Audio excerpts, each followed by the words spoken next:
नमस्कार। आज हम बात करने वाले हैं एक ऐसे महान विचारक की जिन्होंने सदियों पहले ही समानता, सेवा और एक ईश्वर का संदेश दिया था। जी हाँ, हम बात कर रहे हैं सिख धर्म के संस्थापक गुरु नानक की। तो चलिए उनके जीवन और उनकी क्रांतिकारी शिक्षाओं को थोड़ा और करीब से समझते हैं। शुरुआत करते हैं उनकी एक ऐसी बात से जो आज भी उतनी ही जरूरी है। सोचिए जरा, ये 15वीं सदी की बात है। एक ऐसा समय जब समाज में महिलाओं का दर्जा, आप जानती हैं, बहुत नीचे था। तब एक आवाज उठती है और पूछती है, सो क्यों मंदा आखिए जित जम्मे राजान। मतलब उस स्त्री को बुरा क्यों कहा जाए जो राजाओं को जन्म देती है। ये सिर्फ एक सवाल नहीं था, ये गुरु नानक के बराबरी वाले गहरे संदेश की, समझिए, एक तरह से नींव थी। तो आखिर कौन थे गुरु नानक, जिनकी सोच अपने समय से इतनी इतनी आगे थी। देखिए, उन्हें सिर्फ एक आध्यात्मिक गुरु कहना शायद पूरा सच नहीं होगा। वो एक महान समाज सुधारक भी थे, एक ऐसे विजनरी जिन्होंने दुनिया को देखने का एक बिल्कुल नया नजरिया दिया। तो उनके जीवन पर एक नजर डालें। जन्म हुआ 1469 में ननकाना साहिब में, जो आज पाकिस्तान में है। उनके माता पिता थे मेहता कालू और तृप्ता देवी, और उन्होंने अपना शरीर त्यागा 1539 में करतारपुर में। लेकिन ये तो बस 2 तारीखें हैं।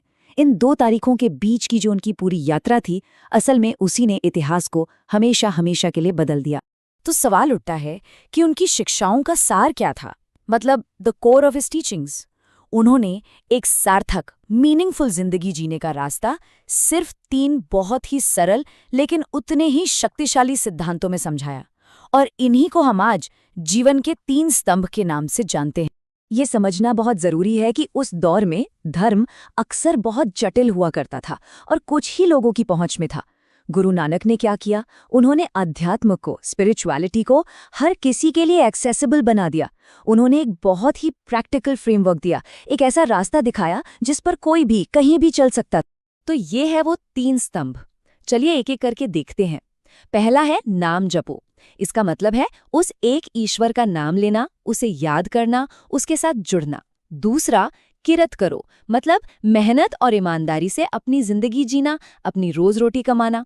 और तीसरा, वंड छको, यानी जो भी आपने कमाया है उसे दूसरों के साथ, जरूरतमंदों के साथ बांटकर खाना। तो आप देखिए, ये असल में ध्यान, कर्म और सेवा, इन तीनों का कितना खूबसूरत बैलेंस है। पर एक मिनट, ये जो 3 सिद्धांत थे ना, ये सिर्फ अच्छी अच्छी बातें नहीं थी। नहीं, ये उस समय के समाज में जो गहरा भेदभाव था, जो अन्याय था, उसके खिलाफ एक सीधी सीधी चुनौती थी। अब आप पूछेंगे कैसे? तो चलिए देखते हैं। देखिए, गुरु नानक की हर एक शिक्षा की जड़ में है एक ओमकार का सिद्धांत। इसका सीधा सा मतलब है ईश्वर एक है।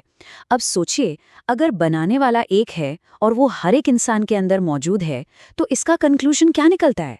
मतलब तो सीधा है कि हम सब बराबर हैं, पूरी मानवता एक परिवार की तरह है। तो इससे जो तस्वीर सामने आती है ना, वो बहुत ही पावरफुल है। कल्पना कीजिए, एक तरफ वो समाज है जो जाति पाति की जंजीरों में जकड़ा हुआ है, ऊंच नीच में बटा हुआ है, और दूसरी तरफ गुरु नानक का नजरिया है जहां सब बराबर हैं, सब एक साथ हैं। सच कहूं तो ये उस जमाने के लिए किसी क्रांति से कम नहीं था, बिल्कुल भी नहीं। और सबसे बड़ी बात यह है कि गुरु नानक ने इस बराबरी की बात सिर्फ कही नहीं, उन्होंने इसे करके दिखाया। उन्होंने लंगर की परंपरा शुरू की। लंगर यानी एक ऐसी कम्युनल किचन जहां कोई भी आ सकता है, चाहे राजा और रंग, अमीर और गरीब, ऊंची जात और नीची जात, सब बिना किसी भेदभाव के एक ही पंक्ति में बैठकर भोजन करते हैं। सोचिए, ये जाति व्यवस्था पर कितनी सीधी और कितनी गहरी चोट थी। ये हर इंसान की डिग्निटी का, उसके सम्मान का उत्सव था। अच्छा, जब उन्हें ज्ञान मिला तो उसके बाद गुरु नानक एक जगह रुके नहीं, बल्कि उन्होंने एक मिशन शुरू किया। मिशन था इस एकता और सच्चाई के संदेश को दुनिया के कोने कोने तक पहुंचाने का। और इसके लिए वो एक बहुत लंबे, बहुत ही असाधारण सफर पे निकल पड़े। ये मिशन पूरा हुआ 4 लंबी आध्यात्मिक यात्राओं के जरिए। इन यात्राओं को उदासियां कहा जाता है। और यकीन मानिए, ये कोई आम ट्रैवल नहीं था। हम बात कर रहे हैं कई सालों की, हजारों हजारों मील की, और वो भी ज्यादातर पैदल। सोचकर देखिए, तिब्बत के बर्फीले पहाड़ों से लेकर श्रीलंका के गर्म तटों तक। और सिर्फ इतना ही नहीं, वो पश्चिम में बगदाद, मक्का और मदीना तक गए। और उनका मकसद क्या था? मकसद था अलग अलग धर्मों, अलग अलग संस्कृतियों के लोगों से मिलना, विद्वानों से, आम लोगों से बात करना, एक डायलॉग करना और सच्चाई के संदेश को सबके साथ साझा करना। अब एक सवाल मन में आ सकता है कि ये सब तो 500 साल से भी ज्यादा पुरानी बातें हैं, तो उनकी ये विरासत, उनकी ये टीचिंग्स हम तक पहुंची कैसे? ये आज भी इतनी जिंदा कैसे हैं? इसका जवाब है सिख धर्म का पवित्र ग्रंथ, गुरु ग्रंथ साहिब। गुरु नानक की सारी शिक्षाएं, उनके सारे भजन, उनकी सारी वाणी इसी ग्रंथ में संकलित हैं।